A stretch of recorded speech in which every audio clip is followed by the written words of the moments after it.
On the biggest stage in the world, FanDuel's changing the game because sometimes your player gets subbed off and your bet goes with them. Not anymore. With FanDuel's Super Sub, if your player's subbed out, your bet stays in. That's right. If your player leaves the match, your bet continues on with the substitute. So you're still in it until the final whistle. Visit FanDuel.com. Get started now. Let there be goals this summer on FanDuel. 21 plus select states for Kansas in affiliation with Kansas Star Casino. 18 plus DCKYWY. Gambling problem? Call 1-800-GAMBLER. 1-800-MY-RESET. 888-789-7777. Visit ccpg.org/chat. Connecticut. Visit mdgamblinghelp.org. Maryland. Visit gamblinghelplinema.org. Call 800-327-5050. Massachusetts. Call 877-8-HOPE-NY. Text HOPE-NY in New York. Call 877-770-7867. Louisiana. Visit FanDuel.com. Get started now. Let there be goals this summer on FanDuel.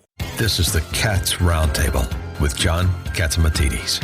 Everywhere around the world, they come to America. Every time that flag's unfurled, they come into America. Good morning, America. This is the Cats Roundtable. John Catsimatidis here. And we have a great show for you. We have Michael Whatley, the former GOP chairman, and he's also running for United States Senator, John Catsimatidis Jr. And he's going to talk about SpaceX and what do we expect from it. Ambassador James Gilmore, he was always the governor of Virginia. What a big swing that happened in Virginia. Senator Kramer from North Dakota, Dr. Peter Michalos, live long and prosper. Lynn Shaw, helping our children. Andrew Giuliani, soccer. It all started, and he's going to tell us about what's going on with the soccer matches. Let's start off the day. We have the number 2 guy at the FBI, co-deputy director Christopher Rea.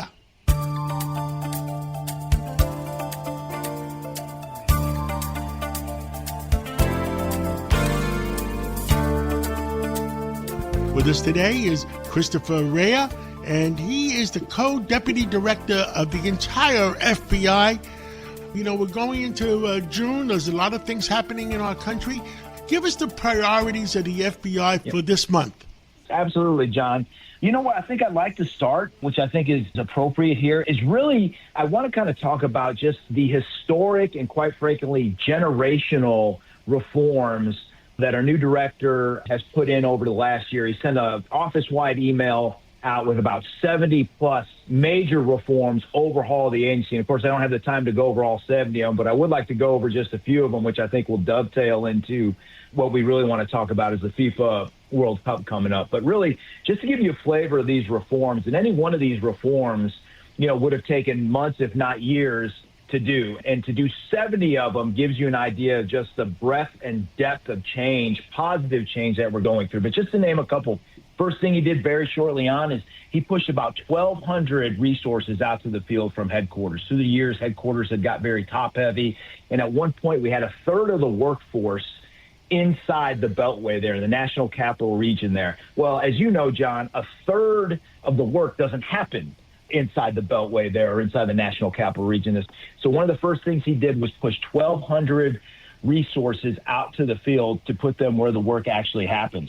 The other thing, and I think we talked about it last time on our show, is he's helped to establish these new Homeland Security task forces, which are really focusing on the drug cartels that have been designated by President Trump as foreign terrorist organizations, and really a whole brand new way of taking a whole of government approach as we combat those threats, that very serious and significant threat that I know New York sees on a daily basis. And then the last one, which I think will dovetail nicely into what we're going to be experiencing this summer, is we have made a lot of space through the director's leadership, through the White House Task Force on drones.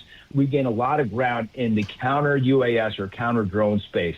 And I will tell you, we are much more prepared going into significant events like Sail 250, America 250, and FIFA World Cup when it comes to combating drones because of work we've put in the last year. We've done a lot of work to delegate those authorities down to the local level, and we also purchased a lot of equipment to not only detect these drones, but to mitigate these drones. And we've trained officers all over the country so we can push this capability out to the 11 different cities that are going to be experiencing the FIFA World Cup as part of the game series that are kicking off. So they have a lot of games around the entire country. There's, 11 or 12 cities involved.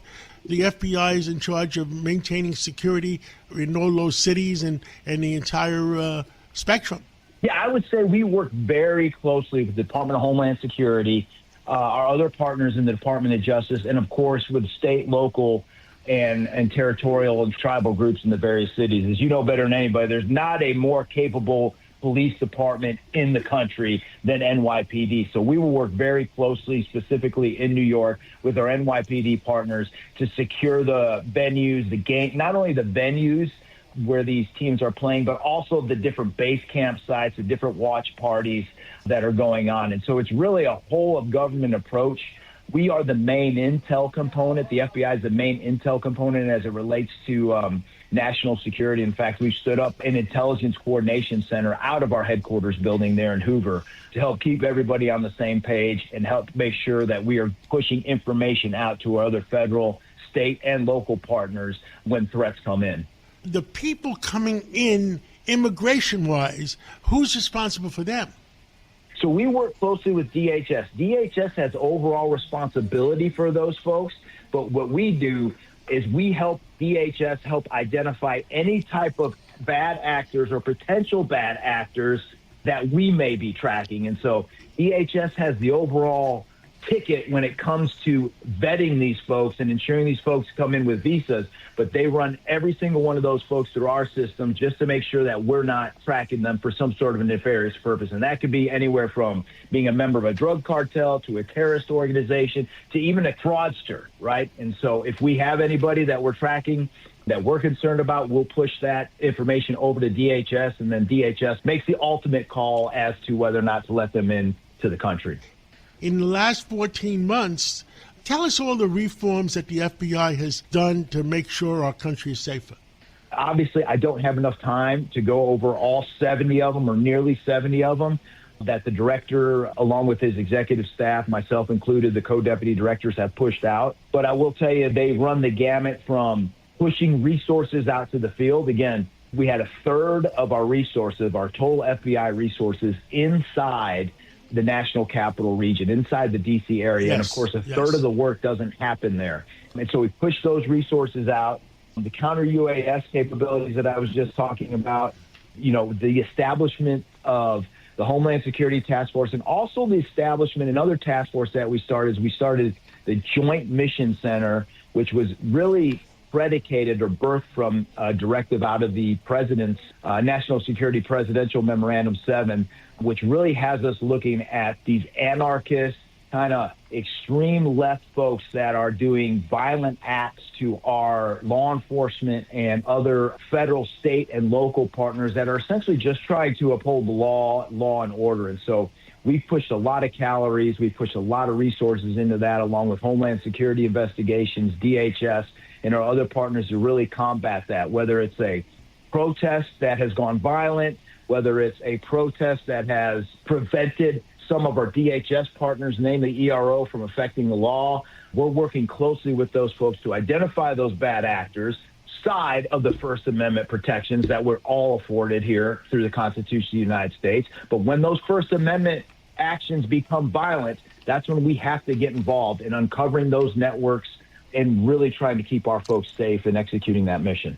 I understand the FBI has a new fraud program that they want to protect the public by. We are really going to focus this year on fraud.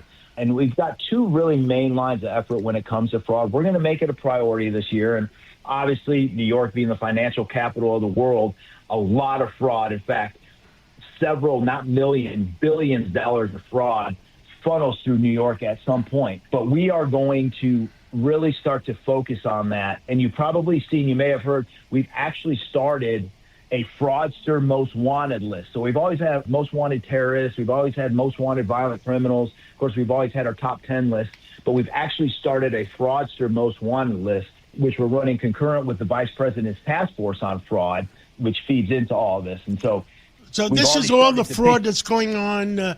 Dr. Oz talked about, what is it, Medicaid, et cetera, et cetera. So you guys are deeply involved with that.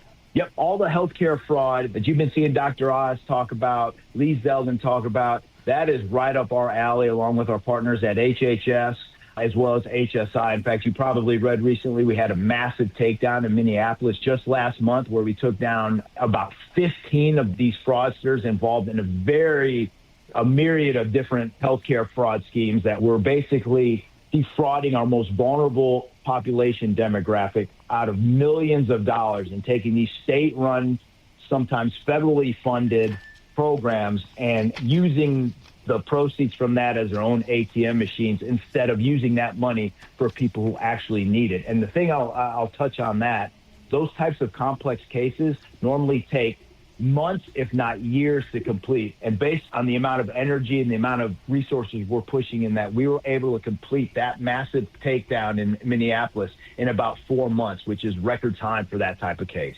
Christopher Rea, thank you for what you do. Thanks for having me, and always enjoy coming on your show. The Cats Roundtable.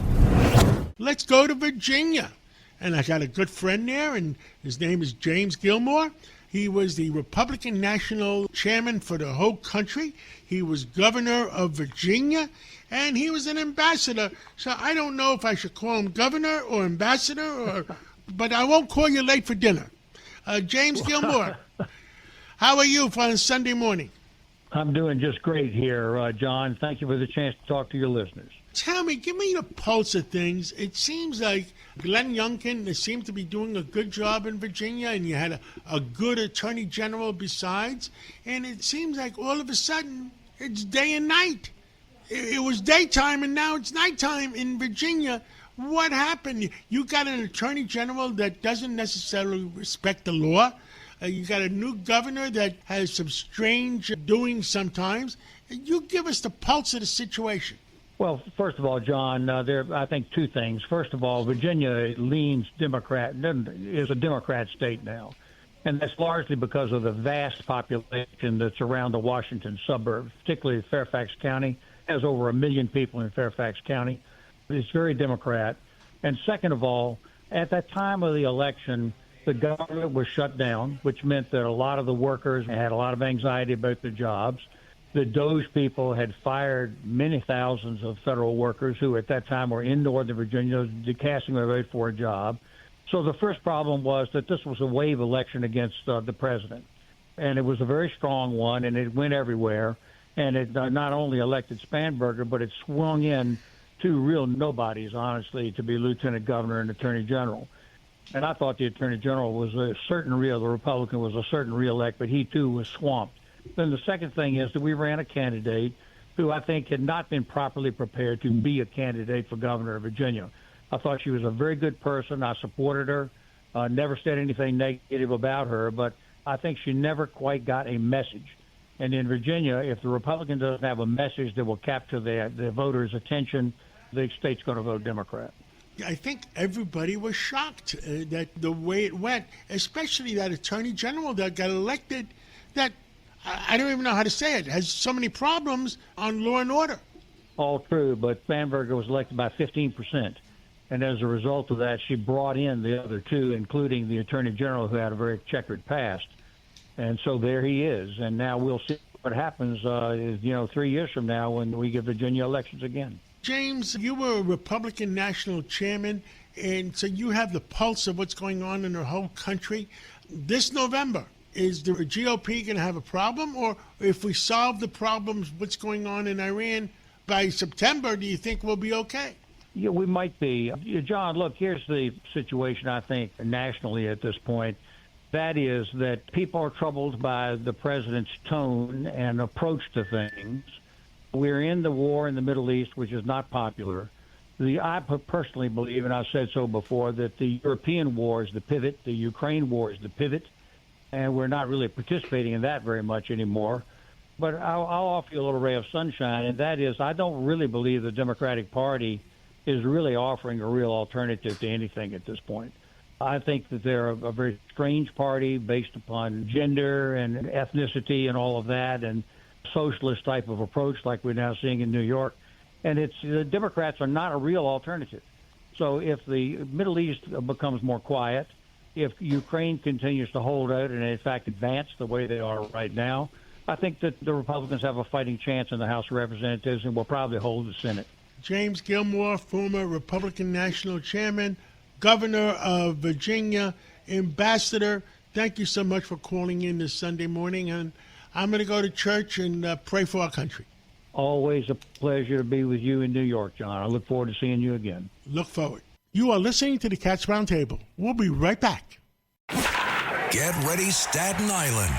The Ferry Hawks host the Hagerstown Flying Boxcars tonight at 7 p.m. It's soccer night and kids glow around the bases postgame. Saturday at 6:30, it's Broadway night with postgame fireworks and Broadway rave. Sunday at 1:30, it's Military Appreciation Day and the kids run around the bases. A great day out for the entire family. Kids run the bases after every Sunday home game. Want the best seats all season? Get more Ferry Hawks for only $63. Visit ferryhawks.com now to lock in your seats. Welcome back to the Cats Roundtable.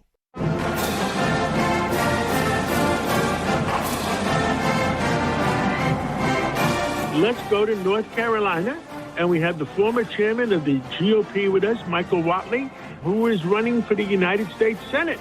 Michael Whatley, what the heck is going on in North Carolina? Tell the country.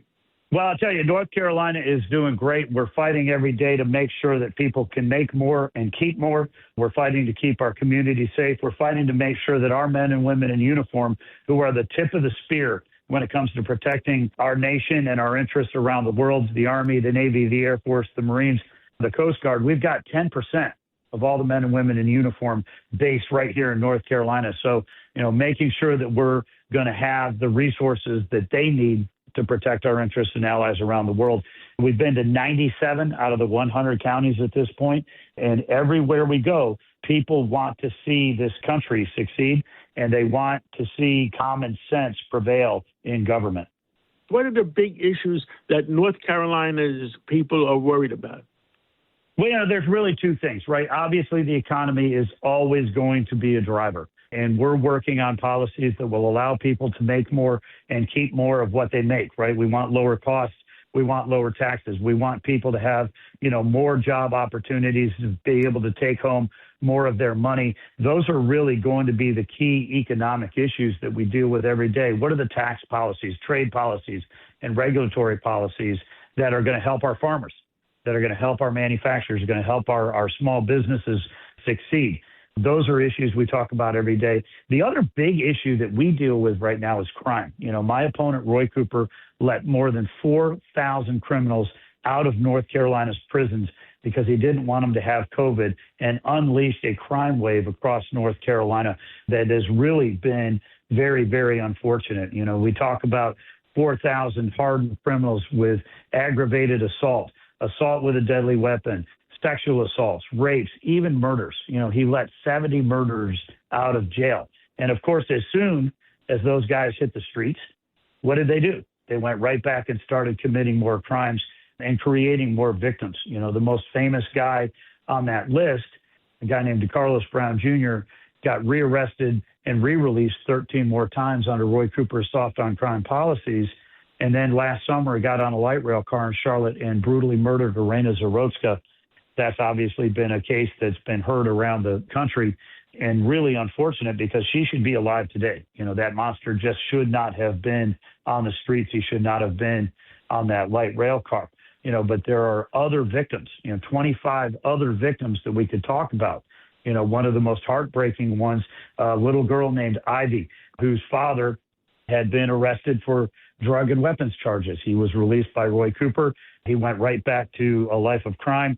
And while he was in the middle of dealing with fentanyl, fixed a bottle for his daughter, fentanyl poisoning, killed her, 16 months old. These are things that are absolutely should not happen in North Carolina or frankly anywhere else in America. And we need to make sure that we're going to have leaders who are going to keep our kids and our communities safe. Well, I think the other two big items going on right now is we got to bring this war to an end and bring the prices of oil down and bring the price of gasoline down. Once that happens and we have a new Fed chair, interest rates will go down. People can afford to buy homes again with lower interest rates. Well, what say you? Well, I completely agree with you. When you talk about housing, you talk about interest rates and talk about inflation.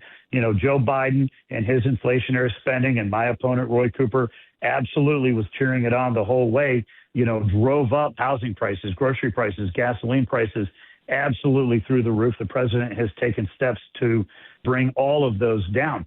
We talk about gasoline prices. Yes, they're high right now. They're lower than they were under Joe Biden. They're lower than they were during his administration.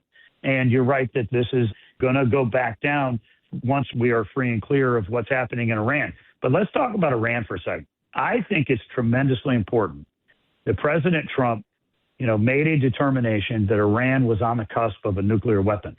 And he had campaigned through his entire campaign in 24 saying Iran is not going to have a nuclear weapon.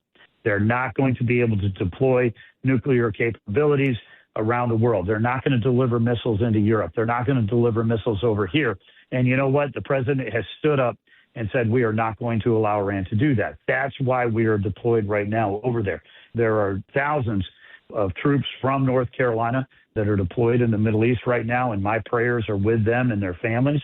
But, the president is absolutely right. If you allow Iran to have a nuclear weapon, they will use it. And the world cannot afford to have that happen. And we in America need to stand up and make sure that they can't. And let's hope common sense prevails there, because it has to, and we need all our allies to be on our side.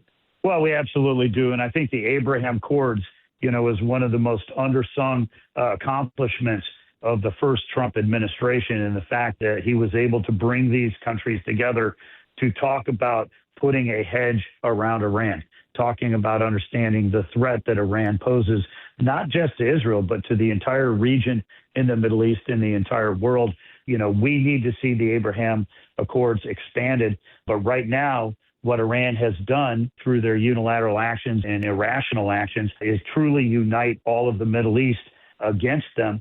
Right now, we need to make sure that we end their nuclear capabilities and desires and keep the world safe. Michael Watley, thank you for coming on. Thank you so much. Take care. The Cats Roundtable. And with us today is my son. He is the Chief Operating Officer of the Red Apple Group, but he's also maintained his other title of Chief Investment Officer for our entire Red Apple Group of companies. And John Jr., we have a new trillionaire in the world, and his name is Elon Musk. SpaceX went public. What's going on with it? Explain. Give us your gut feeling. Thank you for having me on. Long story short, no one has ever made money betting against Elon Musk in the long term. And I think this time will be no different. Sure, in the intermediate term, there could be volatility, but over the long term, he's usually more right than wrong. And before we get into the details on SpaceX itself and the IPO, because there's a lot of interesting mechanics that went into it, you mentioned that he is now worth, over $1 trillion, I think 1.2, 1.3, depending on where it closed. Just to put that in context to people, John D. Rockefeller, who is considered, the wealthiest man in American history, if you were to look at his net worth at the time of death, it was about 1.5% of America's GDP, which is very substantial. Today, Elon Musk is worth somewhere between 3.5% and 4% of America's GDP. So it's triple. Almost double, triple. So would you say he was one of the richest Americans ever? I would say that Elon Musk is soundly now, as a percentage of GDP, the richest American. Is he an American citizen? I mean, I remember he came from South Africa originally. And he's a very important one. And what I'd tell you is, for a person like Elon Musk and the companies that he created, they have to work on such long time scales, decades and decades of no revenue, that his ability to sell the story to investors, to employees, to customers is so strong. But what I would say is thank you to all of the investors who backed him early, because I believe SpaceX being built in America is one of the greatest forms of philanthropy to the United States and to the American people, and frankly humanity, that has ever been done, because it is our chance of making human life multiplanetary, which I think, as far as a contribution for one human, is pretty extraordinary. that is. Now, you've read up on it, so you know more about SpaceX than I do, definitely, and more than a lot of people do. What is the plan for SpaceX? Are they selling their services to NASA? So they're selling them to a lot of people, and SpaceX is really a conglomerate at this point. There's the launch business, which has reusable rockets, and there's a whole product tree from that. There's their satellite business to provide global internet, and if any of your listeners have been on some commercial airlines lately, you notice your Wi-Fi is a lot better because a lot of airlines have adopted Starlink, which has been fantastic. X, which used to be Twitter, is also inside of the business, and XAI, his competitor to OpenAI and to Anthropic, is also in the business. So a bet on SpaceX is really a bet across all of these different verticals. Has he already merged them in together, or is he about to merge them together? They're all together. Wow. So Twitter is part of it. Tesla is part of it. And all the other companies are all part of SpaceX? Except for Tesla, which is its own company, and Tesla also owns its own set of companies as well. Do you think, it's just your opinion, is he going to merge Tesla in there too? In just my personal opinion, I do. I think there's a good chance because Tesla's one of its big new growth verticals is its humanoid robots. So he's making a bet that there will be robot humanoids walking around and working. And I believe it's his intention to, when we go to Mars, first send robots to Mars to build everything before humans get there. And so I feel like it's necessary to eventually merge these things together. What else should American people know about it?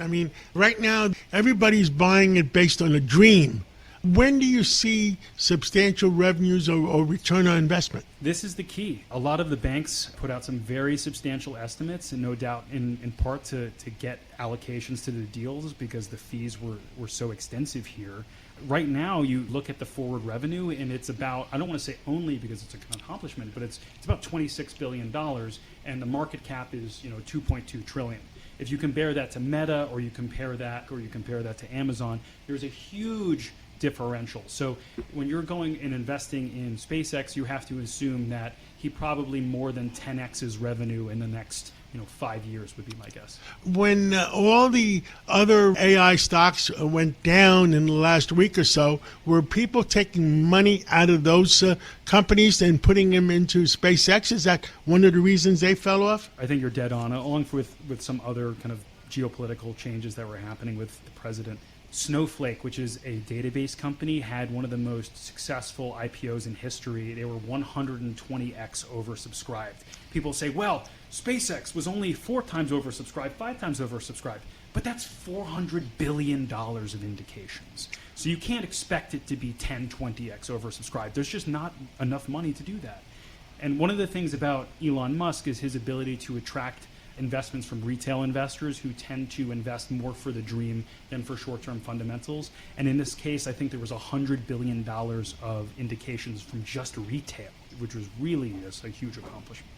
John Katzimatidis Jr., Chief Investment Officer for the Red Apple Group et al., and Chief Operating Officer, thank you so much for filling in all our listeners. Any last words you want to say? Yes, thank you, and this was not investment advice, so do your own research. Do your own research. Thank you so much. You are listening to the Cats Roundtable. We'll be right back. Welcome back to the Cats Roundtable. If you ever miss a segment or want to hear it again, go to WABCRadio.com, go to podcasts, go to minicast, and play back your favorite segment.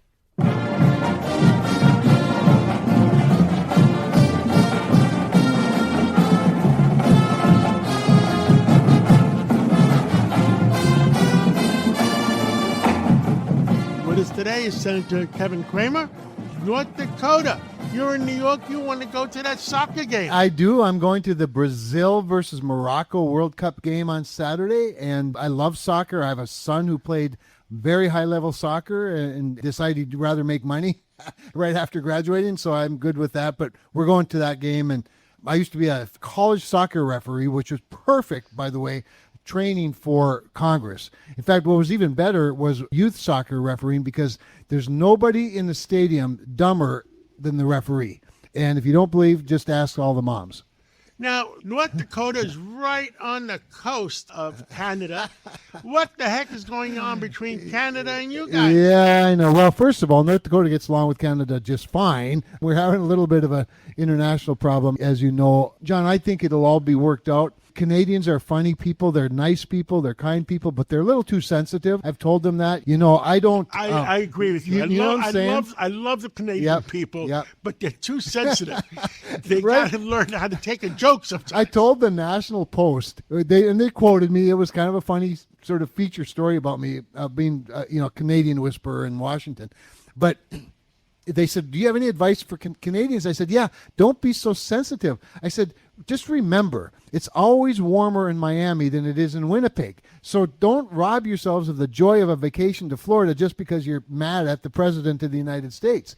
I hate the messages on the outside of my mug at Starbucks, but I love the coffee, so I have a gold card. I'm just simply not going to let their politics offend me to that point. I do think they're too sensitive. Having said that, they are also quite dependent on the United States, and I think they don't like that very much, but Donald Trump understands that. But we also have a really good supply chain, connected supply chain. We are very integrated, and that's being disrupted right now by some of the upheaval over the USMCA, the U.S.-Mexico-Canada agreement, and the time for renewal. Right now, it's not renewal so much as it is for a review, and that's what we're in the middle of right now.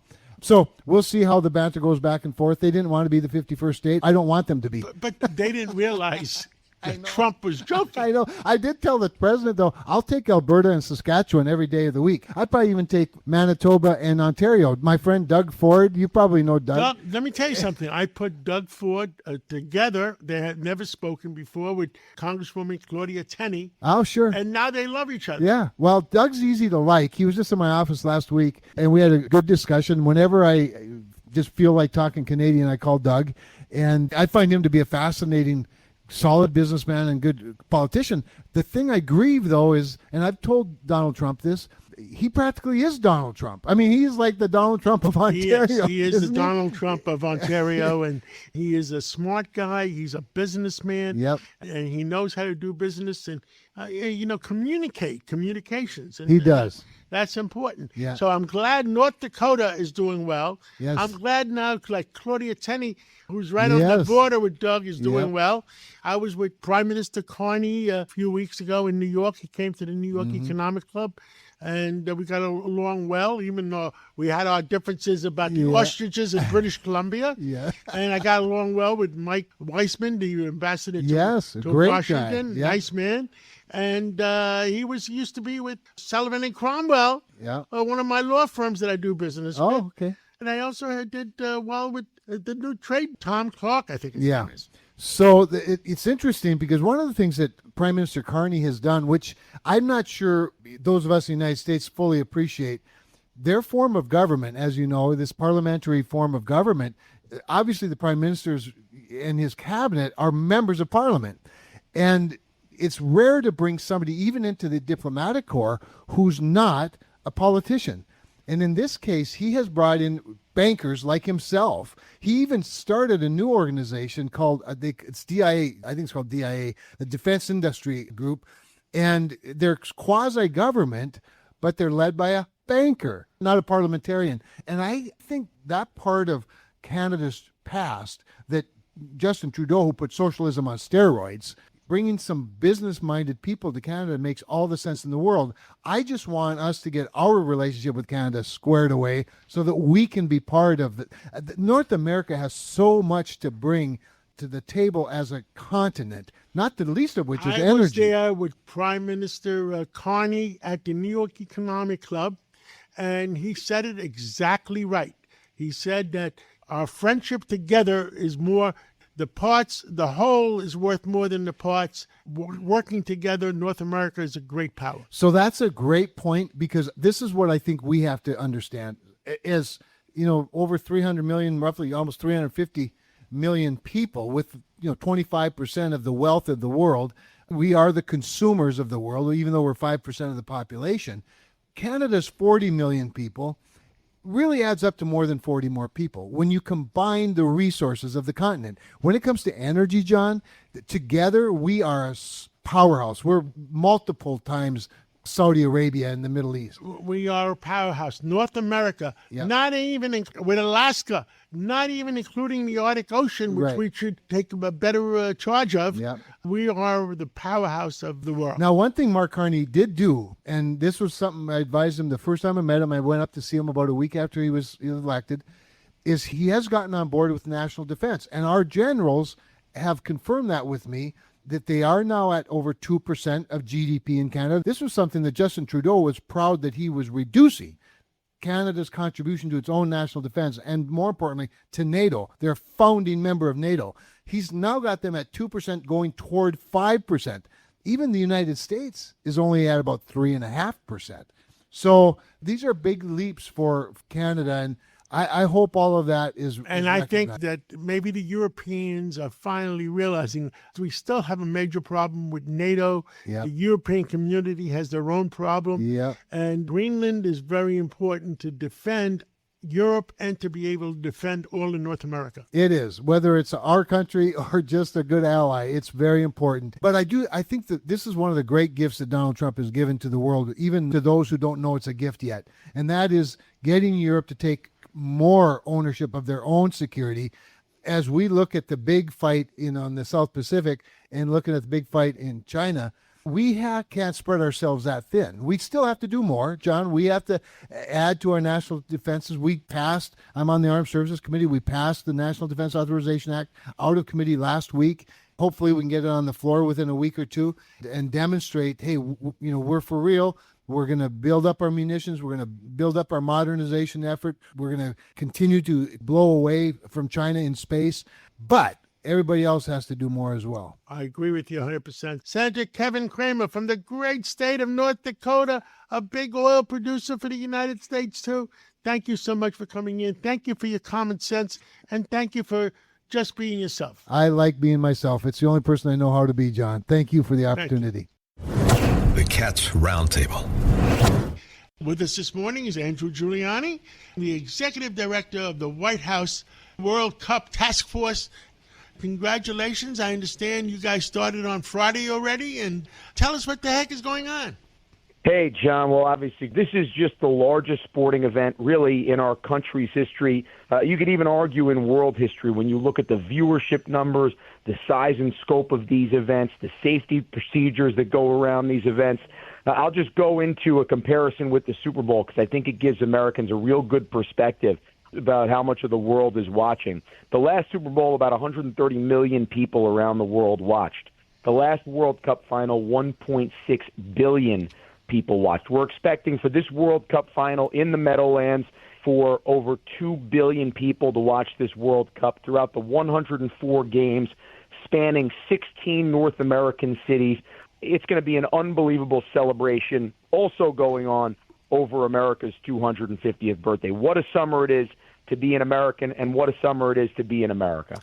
If you look at the big world, soccer versus NFL football, and NFL football is coming up fast. Where do they both stand?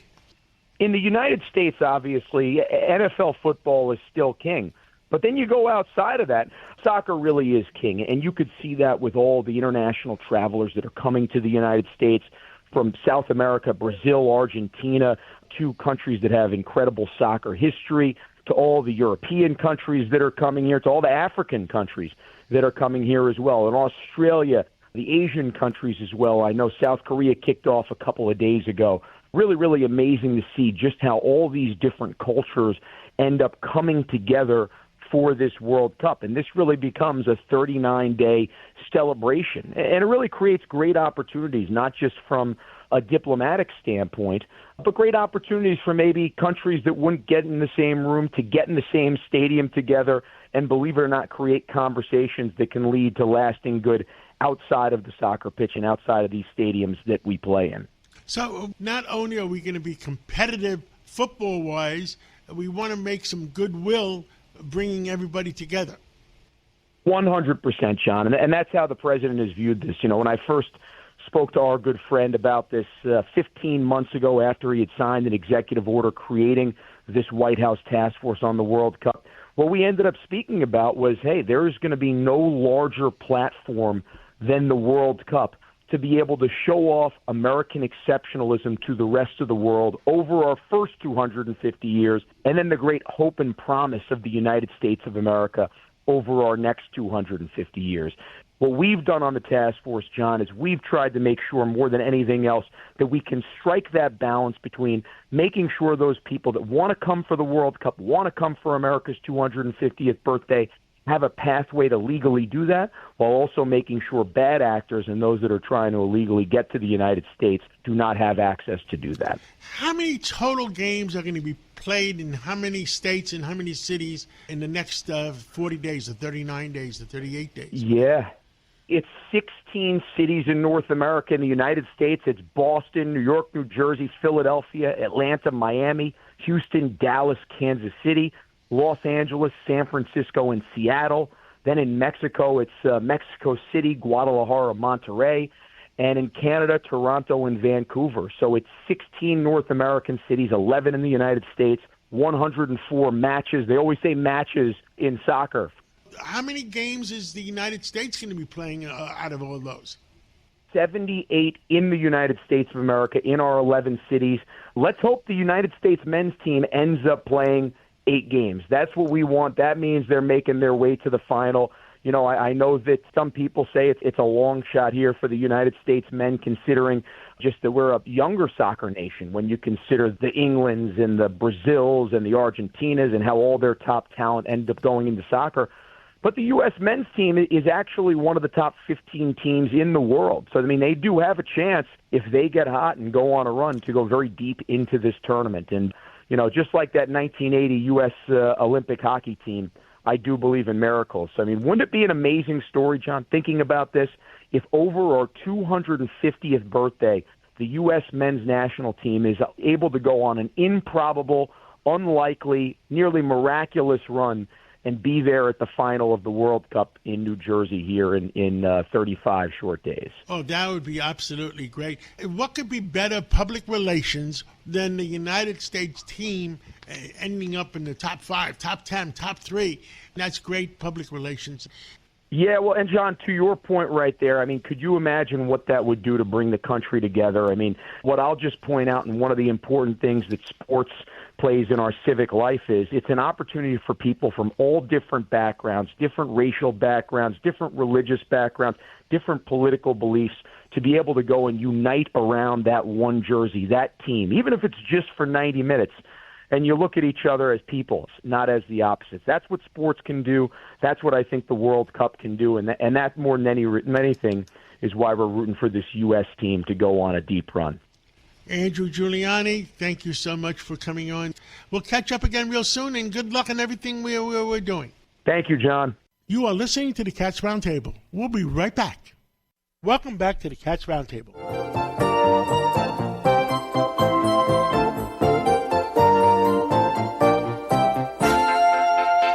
With us today is Dr. Peter Michalos.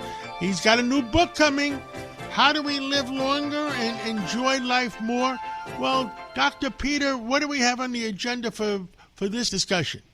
Well, today, John, we're going to talk about an important topic, and that is the World Cup is coming to town, and some people have expressed concerns because basically this turns out to be a mass migration event, and it's 1.2 million people that are going to come to New York City, and nationally it could be anywhere from 5 to 10 million people nationally, and about the majority of the games, 78 out of 104 of the games are going to be played here in the U.S. So when we have people coming in from all around the world with different issues, for example, different levels of vaccination, one of the big concerns, of course, is always measles, because there's a declining rate in measles vaccinations around the world, and that's one of the concerns, and COVID and RSV, which is respiratory syncytial virus, and the norovirus, which we hear about a lot, spreading fast on cruise ships,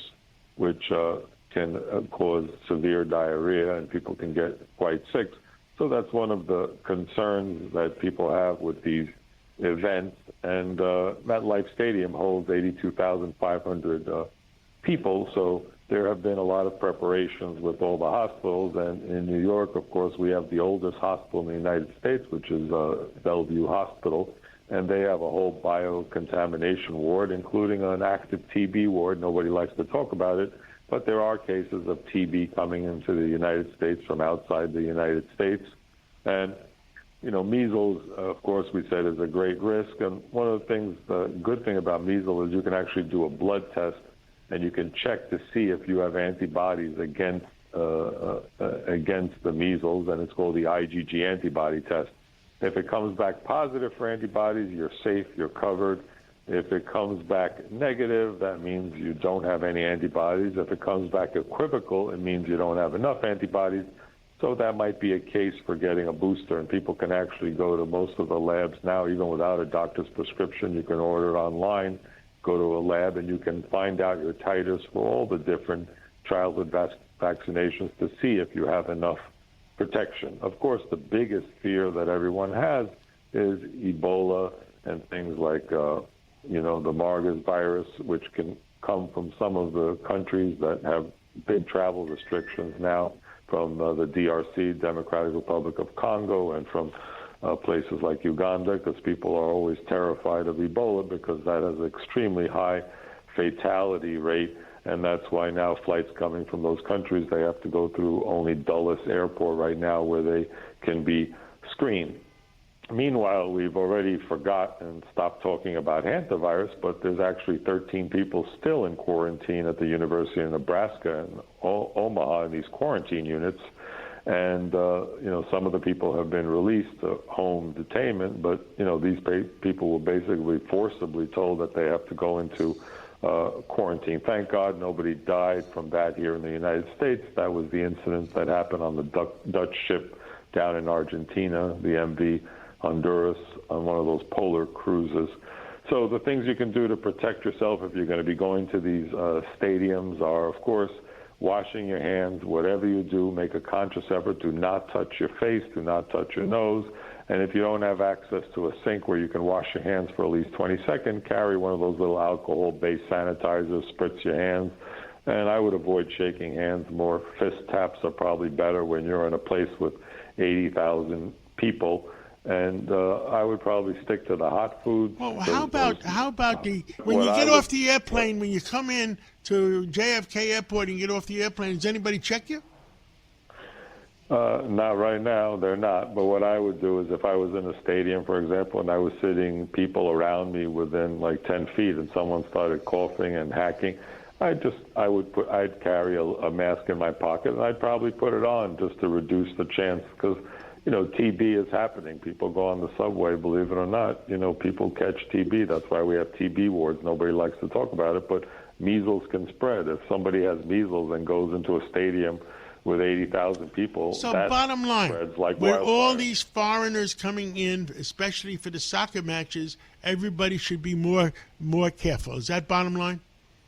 Yeah, bottom line, be more alert. Don't touch your face and hands. Try to wash your hands. Carry a sanitizer. If someone's hacking and coughing, it's not a bad idea to carry a mask with you. And update, make sure your vaccinations are updated, like measles, because measles, a lot of these countries, people haven't been vaccinated against measles. So just common sense precautions. And, of course, as we always talk about, eating a healthy diet, keeping your vitamin D levels up, and keep listening so you can stay healthy and safe and live long and prosper.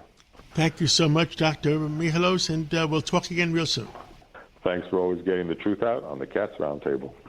The Cats Roundtable.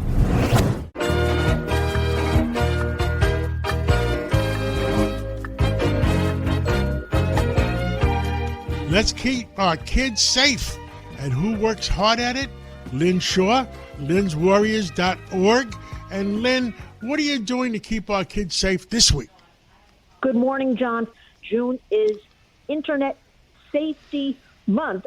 We have a month, but it should be Internet Safety every single day. But June is designated as the Internet Safety Month. And I want to talk today about 3 different apps that most children are on. Their parents, caregivers have approved, but you know what? They don't understand how dangerous these 3 apps are. And that's Kick, K-I-K, Discord, and Roblox. Now, Roblox, when I ask parents, they're like, well, that's kids making games and coding and creating. That's gaming. Then we have Kick and Discord. Those are messaging apps. So I want to sound the alarm about this because kids are spending hours a day on these apps. We've got millions and millions of American kids. And although people will fight and say, well, you know, they offer entertainment, they offer opportunities for connection, they also expose our kids to significant risks, which is the grooming, exploitation, sextortion, sexual content, predatory behavior. John, remember, wherever the kids are, so are the predators. So the one thing I want to drill, into everybody's minds is parents and grandparents and caregivers think if something is a popular app, that it must be safe. And we're here to say those three things, Kick, Discord, messaging apps, and the gaming, Roblox, are not safe because they rely on self-reported ages, John. So a 12-year-old could sign on and say, yeah, I'm 18 years old. And there's no, cross-verification, which means all these bad actors, these predators can just sign on and say, yeah, I'm a 12-year-old kid. And they create false accounts, false identities, and nobody's checking on anything, John. So children are far more vulnerable than any of us even realize. Again, we want to bring awareness at the Warriors. It's not about fear. Parents must understand, and also grandparents must understand that their children are spending online so much time and communicating what could be these predators. So again, it's called Discord, a messaging app, Roblox, and Kick. And we have many documented cases where kids are talking to adults. They are being groomed with this sexual content. And we even have kids going out to meet these strangers in real time. So we think that this social interaction that the big tech companies keep telling us, yeah, it's for our kids, it's social interaction. But there's no onus, John, on the big tech to take any safety measures. Again, they're leaving it up to parents, grandparents, and caregivers. So most of the time, a lot of it's harmless. But you know what? There's a lot that's not harmless. So wherever the kids are, when there are unknown adults we know lurking as fellow, other kids, we have to call them out. And these three platforms, Kick, Discord, and Roblox, have been called out, have been brought to the table, have been brought in front of Congress, and they still have done nothing to help any of us. So I think, John, the thing is parents, again, have to know what app your kids are using, privacy settings always on the devices. Talk to your kids. We say this every week. Keep devices out of bedrooms at night. Let kids sleep. Lock them away. Teach kids never to share their personal information, John. I can't stress this enough. It's hard to teach them. When they get to be 14 or 15, they become, their own souls. They think they know everything. They're the smartest. But you know what? They're learning from these strangers online. So let them learn things from us, because parents will say to me, I don't want to open the can of worms if I talk about pornography, sextortion. I'm here to say you better talk about it, because they're learning it anyway from strangers online on these three apps. Again, Roblox, Discord, and Kick. Okay, and what they do is they get the kids to go to the DMs, the direct messages. And that's where, they'll say, come over here to the DM and let me talk more to you, because you're doing such a great job. Let me ask you, if I'm a parent and you are the collector of problems in the world, do you have a website I can send you my problems so then you consolidate the problems and report them to the powers that be? We have an excellent website. It is my great colleague, Chris McKenna. It is called ProtectYoungEyes.com. ProtectYoungEyes.com. What Chris does, he aggregates. He has taken every app. And, John, these are popping up on a daily basis. It is hard for even the experts, such as Chris McKenna, to keep up with, the Warriors to keep up with. We do our best. Again, they're popping up every day. You go to ProtectYoungEyes.com. You can look at the list, every single app, what has just been announced that day, the day before. Chris will give you directions on how you put safety measures, how you deal with it, also the resources for if there is a problem. But again, any of these problems with big tech, John, it is a chain of keeping records, and that is local law enforcement. I dare say, because they are overburdened in a lot of the cities especially, you have to go right to your local FBI office and report anything sexual, and they will take the case from there. And the FBI, they have a website, a hotline, don't they?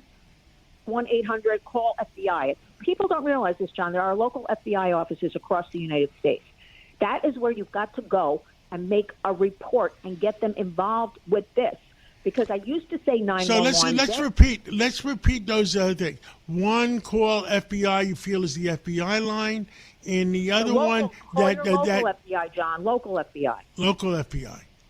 And what was the other one that you said about reporting your websites? The greatest one is to put safety measures and to understand these apps and gaming is protectyoungeyes.com. And that protectyoungeyes.com. It's 18 and under, so minors. He's got everything laid out. Not only that, our friend Chris McKenna, we work extensively with him a lot in D.C., across the country. You can email him, and he will answer any questions. He's excellent about all of this. Thank you. There are resources out there. We're out of time, but thank you very much. Protectyoungeyes.com, and we'll talk to you again real soon. Thank you so much.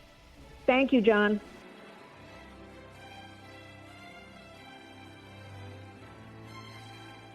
Thank you for listening to the Cats Roundtable. Every Sunday morning, we'll bring you the latest in what's happening in our community, our country, and the world. Enjoy the rest of your weekend. Have a nice Sunday.